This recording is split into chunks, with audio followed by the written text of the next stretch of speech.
ത്രിയേക ദൈവ തിരുനാമം വാഴ്ത്തപ്പെടുമാറാകട്ടെ. ഇന്നത്തെ നമ്മുടെ തിരുവചന വായനാ ഭാഗം 2 ശമൂവേൽ 16 മുതൽ 18 വരെയുള്ള അധ്യായങ്ങളാണ്. 16 മുതൽ 18 വരെയുള്ള അധ്യായങ്ങളിലേക്ക് വരുമ്പോൾ ദാവീദിൻ്റെ ജീവിതത്തിലെ ഏറ്റവും വേദനാജനകമായ കാലഘട്ടങ്ങളിലോ ഒന്നിലേക്കാണ് നാം പ്രവേശിക്കുന്നത്. ദാവീദ് ഇനി സിംഹാസനത്തിൽ സുഖമായി ഇരിക്കുന്നില്ല. സ്വന്തം മകനായ അബ്ശാലോം അവനെതിരെ കലാപം നടത്തിയതിനാൽ ദാവീദ് യെരുശലേമിൽ നിന്ന് ഓടിപ്പോവുകയാണ്. ഈ അധ്യായങ്ങളിൽ ദാവീദിനെ ഒരു രാജാവായി മാത്രമല്ല, തകർന്നുപോയ ഒരു പിതാവായും നിരസിക്കപ്പെട്ട ഒരു നേതാവായും ചുറ്റുമുള്ള എല്ലാം തകർന്നുകൊണ്ടിരിക്കുമ്പോഴും ദൈവത്തിൽ ആശ്രയിച്ചു കൊണ്ടിരിക്കുന്ന ഒരു മനുഷ്യനായും നാം കാണുന്നു. ഈ സംഭവ വിവരണം ഇങ്ങനെ മുന്നോട്ട് പോകുന്നു: വഞ്ചന, അപമാനം, യുദ്ധത്തിനുള്ള ഒരുക്കം, വിജയം, ആഴത്തിലുള്ള വ്യക്തിപരമായ ദുഃഖം.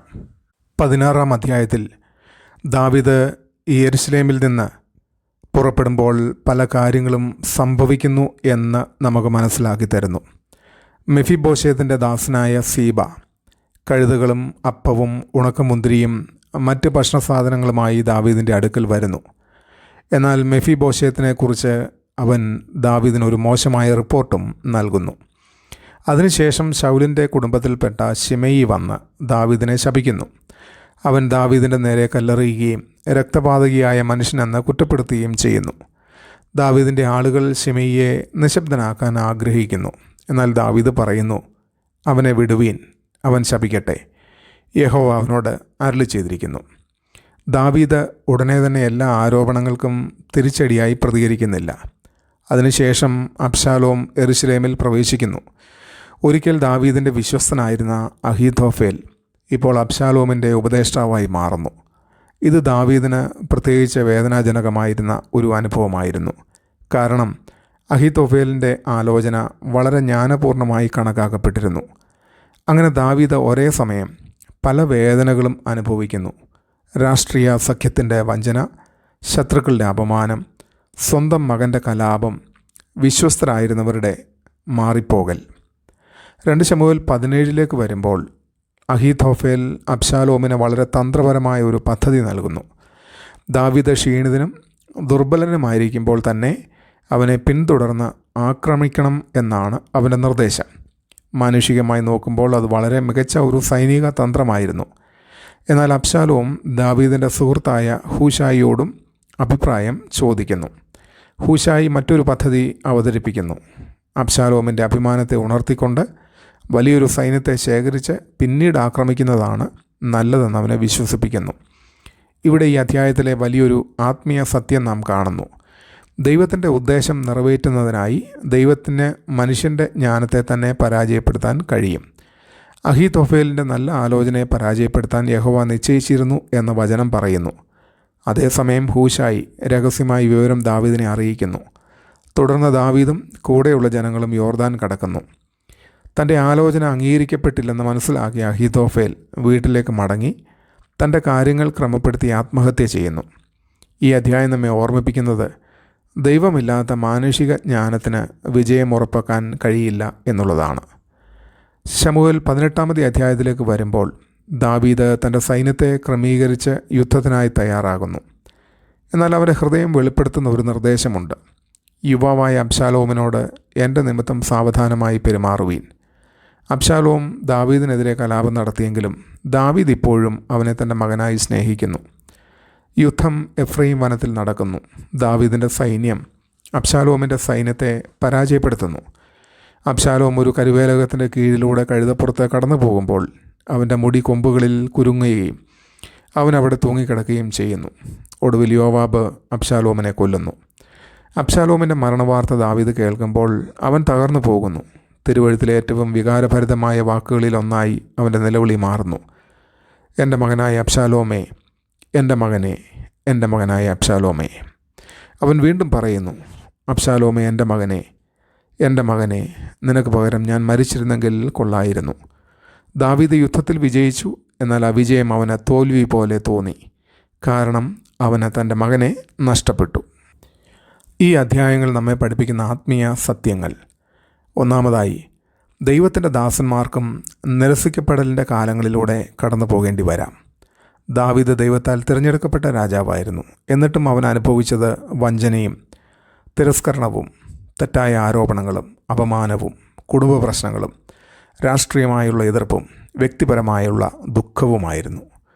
ദൈവത്തോട് വിശ്വസ്തരായിരിക്കുന്നു എന്നതുകൊണ്ട് ജീവിതം എല്ലായ്പ്പോഴും എളുപ്പമായിരിക്കണമെന്ന് അർത്ഥമില്ല.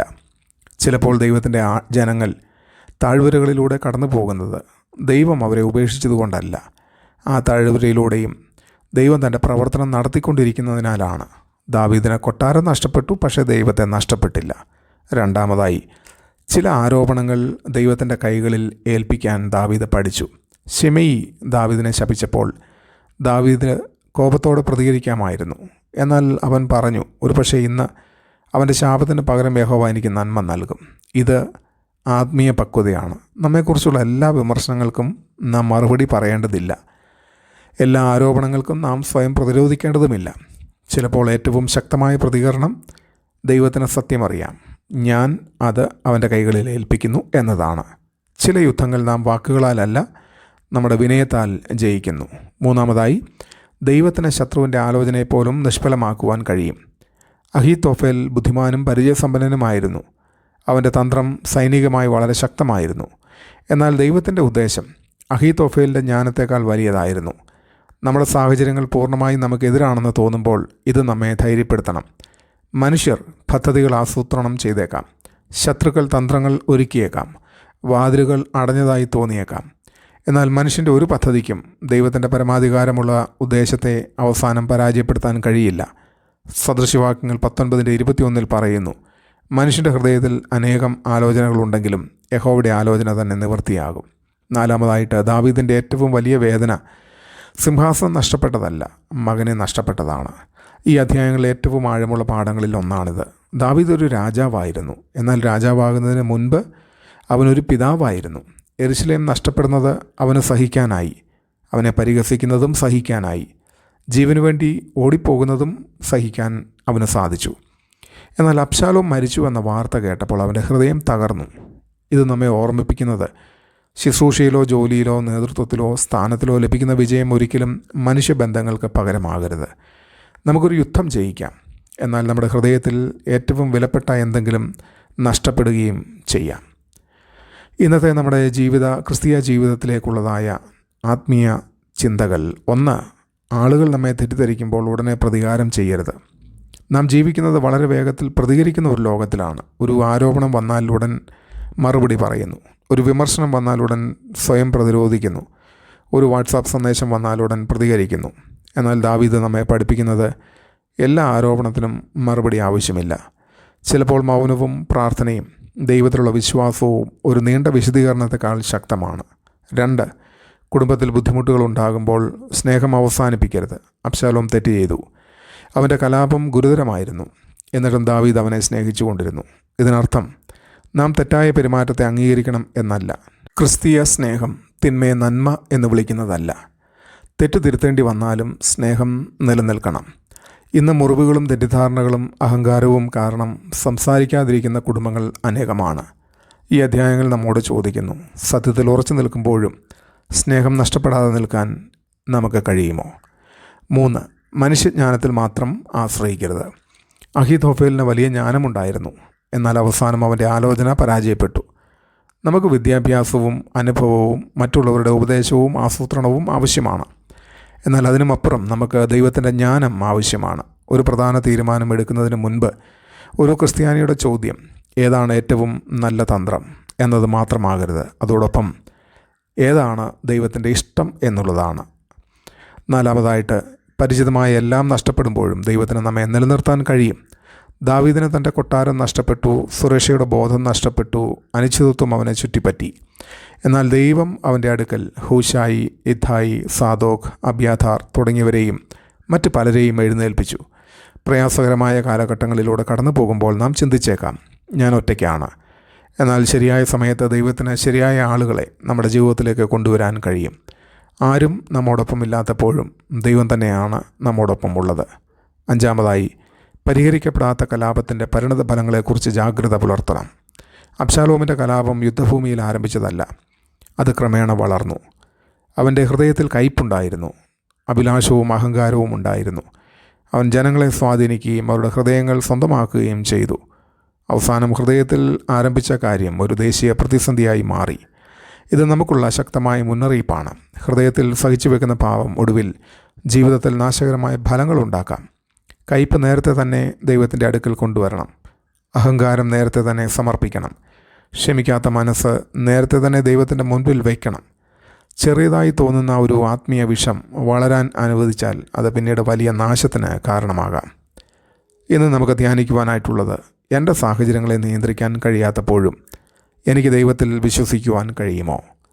ഞാൻ ചില യുദ്ധങ്ങൾ ജയിച്ചുകൊണ്ടിരിക്കുമ്പോൾ എൻ്റെ ബന്ധങ്ങൾ നഷ്ടപ്പെടുത്തുന്നുണ്ടോ? 2 ശമൂവേൽ 16 മുതൽ 18 വരെയുള്ള അധ്യായങ്ങൾ ഒരു രാജാവ് തൻ്റെ മകനിൽ നിന്ന് ഓടിപ്പോകുന്ന കഥ മാത്രമല്ല, അപമാനത്തിലൂടെയും വഞ്ചനയിലൂടെയും അനിശ്ചിതത്വത്തിലൂടെയും ദുഃഖത്തിലൂടെയും കടന്നു പോകുമ്പോഴും ദൈവം പിന്നിൽ പ്രവർത്തിച്ചുകൊണ്ടിരിക്കുന്ന ഒരു മനുഷ്യൻ്റെ കഥയാണിത്. ദാവീദിന് യെരൂശലേം നഷ്ടപ്പെട്ടു, എന്നാൽ ദൈവം അവനെ ഉപേക്ഷിച്ചില്ല.